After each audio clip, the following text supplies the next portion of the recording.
Masih di Detik Sore, Detikers, nggak cuma Hore. seperti yang kita janjikan tadi. Yes. Bener ya di sini ya kameranya ya guys. Iya. Seperti yang kita janjikan tadi, kita punya we are saving the best for the last gitu. Kita punya satu topik yang sangat menarik untuk dibahas karena profesi yang dilakoni atau yang dijalankan oleh narasumber kita kali ini terhitung langka. Walaupun jasanya ya iya, kan? jasanya terhitung langka. Walaupun sebenarnya kita tanya-tanya tadi udah dari 10 tahun yang lalu. Benar. Dan sepertinya jasa ini yang lagi banyak dibutuhkan. Khususnya buat warga Jakarta. Benar. Karena kemacetan, polusi yang makin enggak jelas arahnya kemana, ini makin ngaco. Kayaknya masyarakat Jakarta tuh yang pada kerja itu sangat penting untuk menyaksikan apa yang akan kita obrolin saat ini. Yes. Karena katanya narasumber kita ini bisa memulihkan jiwa-jiwa yang tersakiti. Mental-mental yang tertekan. Mental-mental yang tertekan. Kita kedatangan oleh Mbak Mutia Ribowo, yaitu founder dari Arti Terapi Jakarta. Jakarta. Atau Arti ya. Arti.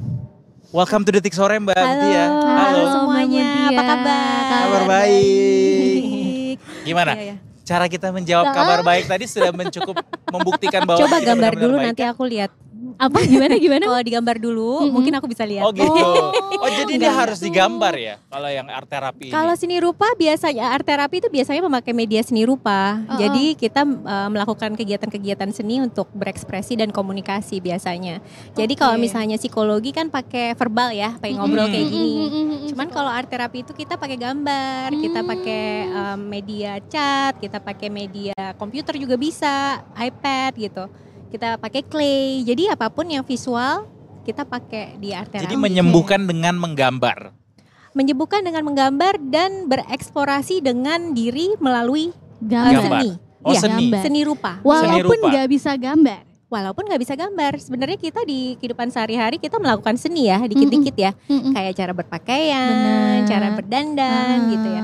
Atau cara kita memecahkan masalah, kreativitas kan, dengan kreativitas kan, itu juga seni gitu. Iya benar. Tapi memang di art terapi itu kita pakai media seni rupa untuk mengeksplorasi diri kita. Cerita nih Mbak Arti atau art terapi Arti Jakarta dari Arti ini ya. Arti dari Arti itu apa dan kenapa bisa mendirikan sebuah jasa yang cukup asing buat kita tahu bahwa bisa menyembuhkan jiwa dengan cara seni melalui rupa. medium seni rupa. Oke, jadi arti itu sendiri tuh namanya art and I kan, art plus I. Jadi intinya kita tuh menghubungkan antara seni dengan diri, yang untuk mencari arti, to find meaning gitu. Jadi arti itu sendiri tuh ada banyak maknanya gitu namanya. Nah tapi ya memang di art itu sendiri sebenarnya kalau dari pelukis, dari pembuat art, biasanya mereka itu memakai media itu untuk komunikasi dan mencari jawaban atau mencari lebih mengenal diri sendiri gitu. Jadi di situ sih sebenarnya bagusnya atau uniknya dari art, kita juga jadi bisa melihat subconscious kita, kita jadi bisa melihat lebih dalam diri kita. Apalagi kalau misalnya kita dibantu sama terapis yang sudah profesional ya, sudah sesuai sudah mendalami bidang ini gitu. Jadi kita bisa lebih banyak komunikasi tentang simbol-simbol yang kita buat. Kita bisa berefleksi melalui karya kita seni itu gitu. Di dalam sesi-sesi art terapi biasanya. Jadi gitu. Yang terlibat di Arti ini bukan cuma pelaku-pelaku seni ya, tapi juga psikolog gitu-gitu ya. Iya. Jadi sebenarnya art terapi itu sekarang di Indonesia ini dipakai sebagai modality. Jadi seperti tools ya.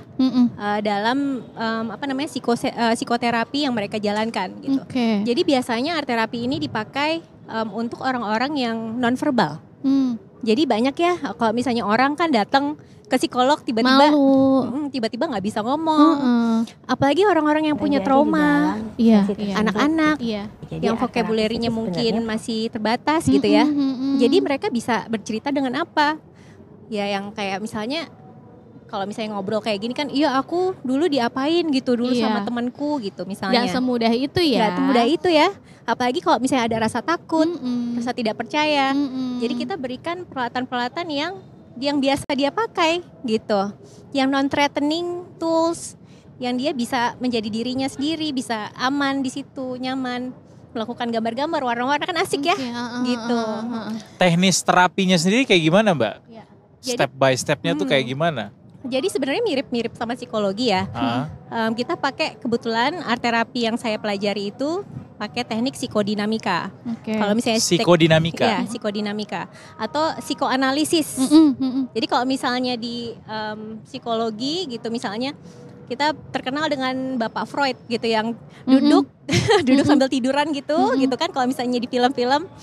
Terus bapaknya Freudnya itu tuh menanyakan kliennya, terus dia bercerita gitu melalang buana gitu tentang masa kecilnya, dreamsnya dan lain-lain. Nah itu sifatnya fluid ya, jadi kita nggak mengarahkan gitu. Jadi di art terapi sebenarnya kita di train seperti itu, gitu. Iya. Sampai kemudian pada akhirnya ngegambar tuh gimana? Jadi sekarang berkembang art terapi, jadi sudah ada banyak sekali ya pendekatannya, ada humanistik, ada cognitive behavioral therapy, art therapy, ada juga yang seperti positive approach gitu ya. Tapi memang kalau misalnya ada yang kayak spesifik, kebutuhan spesifik tertentu, kita pakai tema-tema kalau di art therapy itu. Jadi kalau misalnya mereka lagi datang ke kita karena dia itu ada grief gitu ya, ada kesedihan, mungkin tema-tema itu yang nanti dibahas di art therapy, dan ada kegiatan-kegiatan yang kita pakai untuk di situ. Jadi nggak ujuk-ujuk datang diminta gambar gitu ya. Misalnya kita mau datang gitu, pertama-tama apakah ada sesi ngobrol-ngobrol dulu buat dalemin masalah mereka dulu gitu ya. Jadi kita awalnya biasanya perkenalan, biar mereka itu menanamkan trust dulu ya sama kita biasanya ya, apalagi anak-anak gitu. Terus kita kayak ada kegiatan-kegiatan yang simple tapi dalam gitu, yang kita yang tahu yang dalam, tapi mereka mikirnya simple kan, soalnya itu kegiatan art ya, gitu. Nah setelah itu baru nanti kita kalau misalnya udah gain trust kliennya, kita baru bisa lebih mendalami lagi kenapa, nanti lama-lama mereka bercerita. Gitu. Jadi medium seni rupa tadi yang akhirnya menyembuhkan. Sebenarnya bukan mediumnya itu ya. Apa dong? Tapi prosesnya. Jadi kita tidak pernah melihat hasilnya. Jadi hasilnya itu tidak terlalu penting. Yang penting itu adalah proses dari terapi itu sendiri gitu. Jadi kalau misalnya di art terapi itu ada namanya triangular relationship, di mana yang paling penting itu adalah hubungan segitiga itu. Iya, segitiga. Yaitu adalah art, ada terapis sama kliennya itu. Jadi kalau misalnya tanpa ada 3 ini atau kurang 1, itu bukan art terapi. Jadi butuh terapis gitu untuk nge-guide. Dan ya untuk memastikan kalau misalnya klien-klien kita itu on the right path ya. Kadang-kadang kan banyak ya artis-artis tiap hari kan ngelakuin seni gitu ya. Terus tapi kok mereka masih depresi ya gitu. Mereka kok masih malah lebih banyak kayaknya. Seniman-seniman itu. Itu ya kita lihat ya gambar-gambarnya. Ya, ini klien-kliennya Arti. Jadi kalau kita lihat di situ tadi kan, ya mungkin karya-karyanya kita kalau misalnya dinilai secara estetika mungkin tidak dinilai seperti itu ya. Kalau di art terapi itu yang penting itu adalah prosesnya, dan dia bisa mengungkapkan dengan emosinya ya kan? Ceritanya ke dalam seni. Tapi terefleksikah misalnya dengan meluapkan emosi atau perasaan yang lebih banyak, kemudian linear dengan hasil karya yang dia jadi gitu, yang bisa dia buat. Kelihatan biasanya gitu ya. Sih kalau misalnya kita melakukan atau kita membuat sebuah karya, biasanya banyak sekali yang muncul gitu ya. Ada yang dari yang sadar, kita sadar nih misalnya kita buat suatu pemandangan gitu ya. Nah tapi yang tidak sadar pun gitu, jadi pasti muncul juga gitu. Jadi kita nggak sadar kalau misalnya kita pasti membuat awan 2 gitu. Apa sih itu artinya awan 2 gitu, kenapa nggak 3? Kenapa nggak 4? Terus kenapa mungkin gunungnya warnanya, kenapa kita bikin warna-warnanya yang pink ya gitu misalnya. Atau warna tertentu ya gitu. Itu pasti ada subconscious kita yang keluar di sana. Jadi itu yang membuat art terapi itu spesial gitu. Karena kalau misalnya kita secara verbal kadang-kadang kita tuh menutup diri ya. Atau kita tuh sulit sekali untuk bercerita secara gamblang. Benar. Tapi kalau di art terapi itu lebih cepat karena kita juga bisa terapisnya bisa melihat gitu subconsciousnya. Berarti ini cocok buat orang-orang introvert ya? Iya. Iya nggak sih Mbak? Introvert Iya, atau ya betul. tadi yang lagi kena masalah ya kan, yang emang Iya, dia iya. nggak bisa cerita gitu secara gamblang. Bicara soal masalah tadi, rata-rata masalah apa sih yang dibawa oleh pasien-pasiennya Mbak Mutia di art terapi ini? Saya sih sekarang selama 10 tahun ini banyak sekali ya pengalaman-pengalamannya ya. Tapi yang akhir-akhir ini yang sangat banyak sih terutama pinjol ya. Pinjol, judi Stres online. karena pinjol. Bener. Karena Lumayan mereka habis. mereka itu tuh punya masalah di situ dan pasti keluarganya juga terimpact ya. Pasti. Nah, jadi masalah-masalah itu sih sebenarnya yang banyak. Iya. Selain itu juga masalah-masalah hubungan biasanya. Saat Mereka ini. bisa datang ke psikolog ya, padahal pinjol ya. Iya. Kayak paradoks gitu. Terlibat nyari- hutang, Mereka sampai nyari depresi. penyakitnya sendiri. Iya. Tapi berarti sampai menyentuh ke permasalahan real gitu kan, bukan Iyalah, yang kayak pasti cuma ya. personal itu, karena kan masalah depresi karena pinjol udah jadi masalah nasional ya kan, banyak Exactly. yang bunuh diri Betul. dan Bayangin aja, lain-lain. 3 bulan doang transaksinya tembusnya 100 triliun. Iya. Bukan Pak, itu judi online. Iya. Ya, ada mirip hubungannya lah juga ya, sama pinjol sih. Mirip-mirip, benar. Judi online juga termasuk Mbak? Termasuk. Ada nggak? Termasuk. Ada Jadi juga. mereka terlibat hutang jadinya ya akhirnya ya. Bayar. Iya, jadi itu yang membuat stres berat sehingga punya bunuh diri ya, bisa punya perasaan bunuh diri atau depresi berkepanjangan gitu. Tidak mau menghadapi keluarganya gitu. Itu sih sebenarnya yang Kalau tarif dari layanan ini ada perbandingan mungkin apakah lebih murah daripada jasa psikolog pada umumnya begitu atau kayak gimana Mbak? Penentuan sebenarnya kita tarifnya. standar. Kita harganya memang standar ya. Kalau misalnya memang kita sudah berjalan 10 tahun, biasanya kita lebih senior daripada yang lain gitu. Kalau misalnya kita lihat dari harganya, kita range-nya itu tuh dari 400 sampai 600 ribu gitu. Tapi kita juga bekerja sama dengan psikolog klinis. Di tempat kita ada psikolog klinis, ada counselor sekolah gitu, ada sports juga coach, terus juga ada spiritual coach. Jadi kita di sana itu bukan cuman bekerja sendiri, tapi kita bekerja dengan tim yang menangani klien-klien yang mungkin butuh juga gitu di situ. Iya. Sebagai Jadi, teamwork. fleksibel ya, jadi tergantung Tergantung jenis apa yang jenis diinginkan. ya kebutuhannya gitu. Tapi kebutuhannya, benar. Kalau kita berobat penyakit batuk, demam segala macam kan udah ketahuan ya Harga obatnya apa obatnya. ya, atau Harga berdasarkan obat mana yang kita pilih gitu ya, harga-harga yang harus kita bayar. Nah kalau di art terapi sendiri dia ditentukan berdasarkan seberapa banyak keluhan yang disampaikan atau apa, ada indikator nggak Mbak yang menentukan akhirnya tarifnya segini atau memang udah nyediain paket aja gitu? sebenarnya balik lagi dari kliennya ya, dia mau sedalam apa gitu ya. Oke. Dan sebenarnya balik lagi juga ke kliennya, dia memiliki problem seperti apa dan punya kondisi seperti apa. Biasanya kalau misalnya mereka punya kondisi kejiwaan yang mungkin berat gitu ya, mungkin terapinya akan lebih lama daripada orang-orang yang mungkin yang tidak berat gitu. Jadi balik lagi kepada kondisinya. Dan biasanya pas waktu kita awal-awal ketemu sama klien, biasanya mereka itu tuh datang untuk konsultasi awal. Mereka itu isi dulu formulir seperti biografinya, backgroundnya dia seperti apa gitu. Terus apakah mereka pernah menjalankan treatment atau minum obat. Nah dari situ sih kita bisa menentukan juga sebenarnya mereka butuh di assessment dulu apa tidak dengan psikolog, apa bisa langsung terapi atau bisa ke spiritual terapi dulu gitu ya, atau bahkan mungkin kita ajarin dulu regulasi emosi gitu sehingga dia tuh bisa lebih baik gitu di kehidupannya dulu gitu untuk saat itu gitu. Jadi tergantung sih. Jadi prosesnya lama, nggak bisa sekali pertemuan aja ya. Iya biasanya sih seperti itu. Oh biasanya lebih dari 1 kali pertemuan. Iya. 1 kali pertemuan tuh berapa lama Mbak durasinya biasanya? Biasanya di kita itu tuh 1,5 jaman ya, gitu 1 sampai 1,5 jam. Kalau anak-anak tapi biasanya iya lebih cepat lagi lebih ya. cepat lagi ya, soalnya attention span-nya mungkin belum mencukupi untuk 1 jam itu. Gitu. Jadi 1 jam itu dengan tarif tadi 400 sampai 600 tadi range-nya. Iya betul. Oke. Iya. Menarik Menarik sih. Mau dicoba?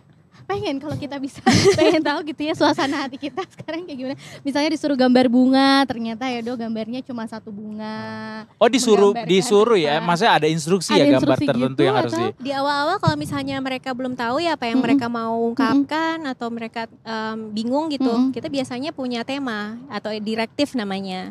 Jadi biasanya kita minta mereka itu tuh untuk bercerita tentang dirinya. Yang paling terkenal di art therapy itu yang paling kita sering pakai itu draw your symbol. Kadang-kadang kita mengajak biar lebih fun lagi, draw your symbol as animals gitu misalnya. Jadi biar lebih fun, lebih menarik, apalagi buat anak-anak ya. Terus nggak non-threatening gitu. Terus kita bisa juga berbicara dengan simbol itu gitu. Dan bercanda-bercanda dengan apa yang mereka buat gitu nantinya, terutama binatang-binatang lucu gitu ya yang mereka pilih atau yang mereka gambar. Kalau anak-anak biasanya masalahnya apa Mbak? Banyak. Apa tuh? Banyak lagi. Kasian banget ya anak-anak itu ya. Kasian banget orang tuanya juga gak sih? Sudut pandangnya udah lain. Dan dari usia berapa sampai berapa tuh? Biasanya kita menerima dari umur 3 tahun ya. Jadi ada beberapa anak-anak yang memiliki trauma dari waktu masa kecil atau bahkan pada waktu dia di kandungan gitu. Jadi itu berimbas ke sosialisasinya mereka atau cara dia berhubungan dengan orang lain atau keluarganya atau adiknya atau kakaknya gitu.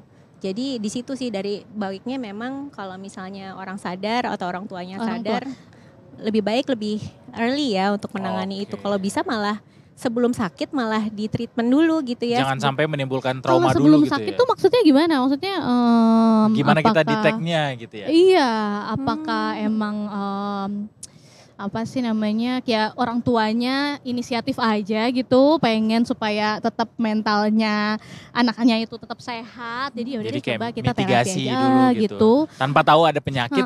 Udah masukin aja. Terapinya juga beda dong kalau misalnya nggak ada sakit-sakit apa-apa. Beda. Jadi kadang-kadang tujuannya apa? Jadi kalau misalnya orang tua yang udah aware tentang mental health, biasanya anak-anaknya diikuti kelas-kelas yang mungkin yang bareng grup gitu ya, misalnya grup terapi buat art gitu misalnya atau kegiatan seni apa gitu. Dan kadang-kadang mereka malah pergi ke dokter gitu, check up aja, general check up anaknya gitu.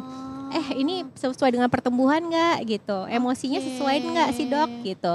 Kalau misalnya memang ada sesuatu gitu misalnya yang nggak sesuai dengan developmental levelnya, ya baiknya memang langsung di terapi ya gitu. Jangan sampai nanti nunggu sampai dia udah lebih parah ya. Nah itu buat anak-anak, buat orang dewasa gimana? Karena kita juga orang dewasa kadang-kadang nggak tahu. Apakah aku harus sehat gak sih ini psikis kita masih sehat gak sih gitu? Apakah aku harus ke psikolog gitu? Atau apakah aku harus di terapi gitu misalnya? Nyoba gitu ya. Oke, jadi sebenarnya patokannya itu sebenarnya ini ya, apakah kita itu merasa merugikan orang lain apa tidak? Orang lain itu tuh merasa dirugikan oleh kita atau tidak? Atau kalau ada pertanyaan itu timbul di benak gitu. Atau kita merugikan diri sendiri sehingga kita tidak bisa optimal dalam menjalankan kehidupan kita. Oke, wow, dalam banget ya pertanyaan ini ya. Itu kalau misalnya udah ya. Oh itu dalam sis. Butuh ya, butuh. Tanya apa? What is the biggest question in your life? Gak ada. Bukan aku yang sedang diterapi ya. We're trying to.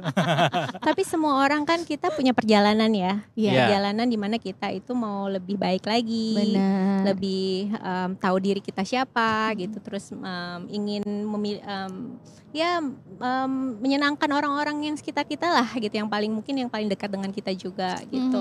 Jadi itu sebenarnya proses perjalanan hidup yang kita tuh selalu akan belajar. Jadi kalau misalnya memang teman-teman memilih terapi untuk belajar, it's why not gitu. Iya, untuk pembelajaran diri, untuk mengenali diri sendiri. Kalau mau menjadi orang seperti Mbak Mutia ini, apa dasar ilmunya Mbak? Mungkin teman-teman Detikers juga ada yang tertarik untuk menekuni dunia psikologi, kemudian kayaknya seru juga nih dari sisi artnya gitu. Apa Mbak kira-kira? Jadi kalau misalnya jadi art terapis itu tuh bisa dari dua ilmu yang berbeda sih sebenarnya. Tapi nanti di art terapi, kebetulan aku lulusan S2 Masters of Art Therapy dari LaSalle di Singapura sih sekarang. Baru ada di Singapura dan Malaysia. Tapi dua ilmu ini tuh biasanya kita ada background di art atau enggak di psikologi gitu. Bisa ya di art juga ya? Ya karena memang art terapi itu pergabungan antara dua buah ilmu yang besar. yaitu art dengan psikologi. psikolog. Art itu besar banget loh. Jadi symbolism gitu, terus history of arts, terus the meaning of colors, the meaning of kayak lines and shapes gitu. Terus banyak banget yang dipelajari, elements of arts, principles of arts gitu. Dan kalau misalnya untuk menjadi art terapis itu ya harus suka sama art ya, karena kita nanti sehari-hari ngeliatin klien 1 jam penuh gitu, kita ngeliatin klien bikin art, kalau kita nggak seneng kan, iya sih, atau kalau kita nggak ngerti kan, jadi juga pendekatannya susah ya. memang harus untuk orang yang suka seni juga ya. Tapi ironi ya, seni itu menyembuhkan, tapi banyak seniman yang kerap kali susah menyembuhkan diri sendiri. Dalam pikirannya. Nah itu kenapa tuh kira-kira tuh Mas kalau gitu? Mbak? Ayo. Mbak lagi yang duluan nanya, harusnya saya yang duluan nanya sih. Pertanyaannya sebenarnya nanya ke Mbak, itu ada pertanyaan selanjutnya adalah kenapa mereka bisa sampai sulit untuk menyembuhkan diri sendiri, padahal apa yang mereka ciptakan itu kerap kali menyembuhkan orang banyak juga gitu. Kayak misalnya musisi, let's say kan banyak tuh yang Club 27 dan segala macam. Musik mereka tuh banyak banget menyelamatin orang-orang gitu. Bahkan dari testimoni-testimoni tuh your music saved my life bla bla bla gitu. Tapi dianya sendiri gak happy sama itu. Why? Ya karena dia gak terapi sih, gak punya terapis ya. Kayak Van Gogh gitu ya. Dia kan memang setiap hari ya ngelukis dan lain-lain. Dia itu mencurahkan semuanya di dalam lukisannya gitu. Cuman kenapa dia masih di sanatorium gitu. Kenapa dia akhirnya memang mengakhiri hidupnya gitu. Ya karena ya gak ada art terapis yang meng-guide dia gitu, yang bisa apa ya, kayak berkomunikasi melalui art itu gitu, yang dimana dia itu bahasanya adalah seni gitu. Benar, jadi mencurahkan emosi aja nggak cukup ternyata di dalam seni ya kan. Tapi juga harus diterapi juga dirinya lewat seni itu, benar nggak sih? Nggak cukup cuma mencurahkan, tapi harus juga mengungkapkan. Iya, jadi di art terapi juga bersedia untuk jadi ada di art terapi juga ada yang maksudnya ada teknik-teknik untuk berefleksi, merefleksikan diri, terus mempertanyakan diri, untuk regulasi, untuk closures gitu. Itu kan mereka nggak melakukan itu gitu dengan artnya. Gitu. Mbak, ini teman-teman di sini pasti banyak yang nanya juga. Datang yuk. Last question. Yes. Kenapa Bandung? Bukan ya? Kenapa Bandung? bukan. What is the meaning of happiness to your humble opinion? According to your humble opinion. Kita pengen tahu. Happiness is subjective. Happiness is what? Subjective sebenarnya ya. Tapi it depend on what gitu. It depends on the person sih. When they say happiness is something you feel or something you think or something keadaan dirinya atau seperti apa gitu. Kalau aku sendiri ya keadaan mungkin ya. Happiness is contentment. Dia udah puas. Contentment. Jadi nggak butuh apa-apa lagi. Happiness itu menurut happiness. saya. Itu sih jangan nambah-nambah kalau udah cukup. Nanti obesitas jatuhnya. Happiness dari makanan ya kalau gitu ya. Kan ada juga yang bikin gitu. So but what does happiness mean to you? Oh, ditanya tuh sekarang. Balik lagi. Iya dong, gantian. Apa ya? Happiness. Ini suksesi. No. Happiness is when you can feel blessed gitu. Grateful ya. Yeah, grateful. Yes. Grateful, benar. Setuju. Kalau udah bersyukur udah. Nggak ada, kita nggak perlu apa-apa lagi. It's not about what we get, gitu kan?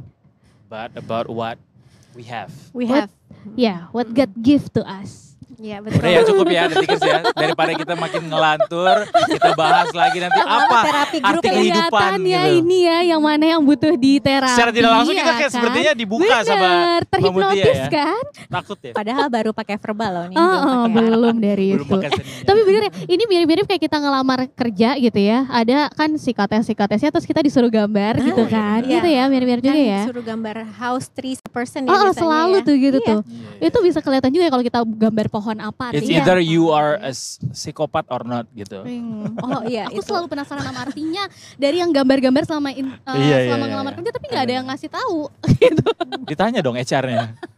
Ya kalau di terapi biasanya dikasih tahu ya. Kasih tahu ya. Kita diajak berdialog dengan gambar-gambar tersebut biasanya. Kita juga mempelajari itu sih. Itu ya. Alright Mbak, Mutia, anyway terima kasih banyak sudah mau mampir ke Detik Sore menerjang macetnya tendean. Iya, semoga art terapi bisa berkembang ya di Indonesia. Amin, amin. Semoga makin sukses dan juga makin banyak orang kenal dengan art terapi sehingga jiwa